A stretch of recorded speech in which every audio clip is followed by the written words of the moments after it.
Well, there's growing pressure on Australian authorities to ban two cancer-causing chemicals which are predominantly used in dry cleaning. It comes after the Environmental Protection Agency in America made the historic move to outlaw them this week. It's a bit of a worry. The two solvents are used in a variety of products across Australia, but experts argue safer alternatives are already widely available. Embryologist Lucy Lyons joins us live at Mount Gambier. Great to have you with us. So, Lucy, what are these chemicals and why are they so bad for us? They are part of a group of chlorinated hydrocarbons. So they're, as you said, used in dry cleaning. They're used as paint strippers. They're used in various different solvent type things. So they're even used previously to strip the caffeine from coffee beans to make decaf coffee. Oh, well... That doesn't sound healthy. Yeah, OK. A few questions there. Why are they still used in Australia and not in America?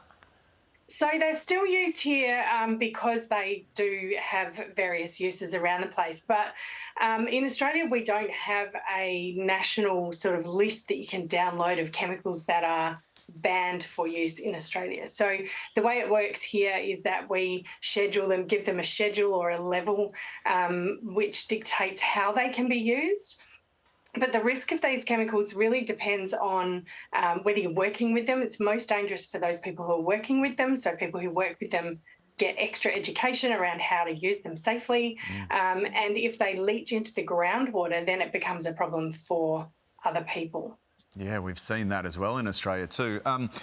In terms of clothes, I mean, these touch your skin, right? And if you had poison or solvents in front of you, you wouldn't touch them with your fingers. So a lot of clothes, before you have to wear them, you've got to wash them. Why is that? For exactly that reason. And these are not the only chemicals that we need to be concerned about. When we buy new products, they often have that new smell, and that smell is volatile organic compounds that we don't really want to be inhaling and we don't want touching our skin. So that's why these clothes always say wash before wear, and you should always wash your clothes before you wear them.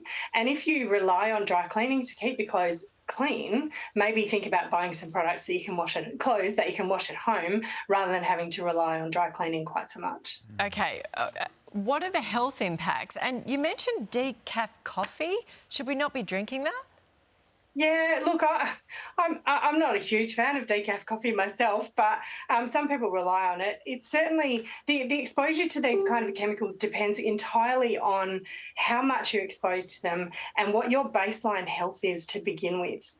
So if you are a bit older or you have some other health concerns, or perhaps you're struggling with infertility, obviously what I'm interested in as an embryologist, then you need to be reducing your exposure to these chemicals and a whole lot of others. It's something I cover a lot in my programs, where I talk to people about where all these different exposures are in their homes and how they can actively and easily reduce their exposure to them. Yeah, so point us in the right direction then to get that information.